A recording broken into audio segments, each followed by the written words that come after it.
I'm aware that there are hesitations, concerns, and even real problems with providing aid to the various nations of the African continent. How many Nigerian princes are there, and why do they all seem to be in such dire circumstances?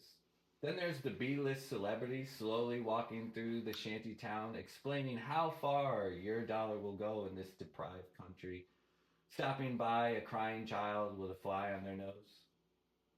Children cry everywhere. Flies are everywhere. Who's that really for? Then there are the NGOs and nonprofits who have their own understanding of modernity and how people should live, that import projects, take photos, get all the clout, and then remove themselves from this situation and leave the local community grappling with what's been built and what's been left behind. These issues and others are explored in a book called Dead Aid by Dambisa Moyo. And I hope that the Etanga Development Foundation is both in conversation with those issues, but also provides an alternative way forward.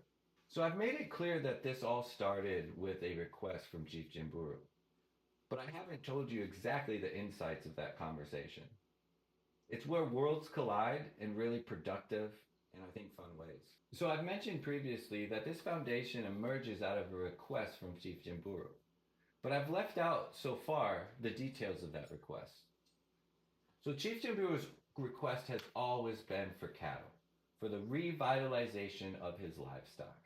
Unfortunately, as a researcher locked into a graduate school stipend, the $650 to provide a cow for the community was never within my realm of possibilities. So let me pause here. If that is you, and you do have an extra $650 to contribute, head over to our GoFundMe, drop it in, leave a note earmarked for cattle, and I promise you in August, I will get them the cow that they have been requesting for years.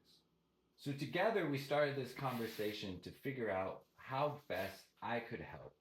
Eventually, Chief Jimburu brought up the community center that had been built by missionaries in years past, but had been left without any real sense of what the purpose was, any direction forward, or any way to really make anything out of this building. So Chief Jimburu's idea was to bring in a group of elder artisans from throughout the Ovahimba community to teach a new batch of artisans the skills and craft building needed to produce a source of economy.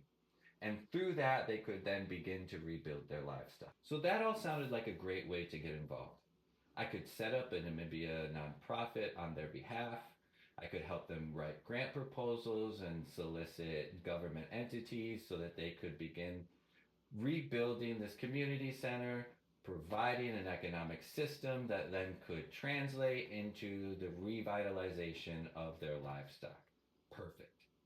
One problem that we ran into is Chief Jimburu's assumption is part of this labor force would be the children. Now, if you look into any of the Instagrams, the website, anything attached to the Etanga Development Foundation, you will find plenty of photos of children doing work. Most often that looks like collecting firewood, cleaning up after a meal, or tending to the goats and sheep. But for Chief Jimburu, it was obvious. If the community was going to engage in this new economic venture, of course, the children would come along. And that's where worlds began to collide. I explained that as somebody coming from the outside into the community, I was uncomfortable with exporting goods into any market where children were going to be a part of that labor force. I explained that we have labor laws in the US that would prevent such things from happening. And it was a back and forth over the course of probably about 2 hours before we came to a new conclusion. And that conclusion was that yes, we need to revitalize the livestock. Yes, we need to rehab the community center.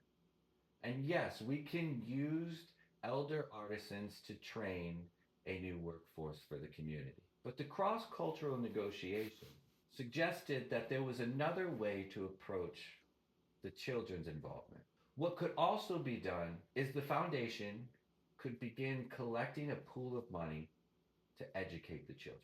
Now, part of that education could certainly be after school programming where children could learn from their elders, where these cultural traits and practices could be transmitted from one generation to another.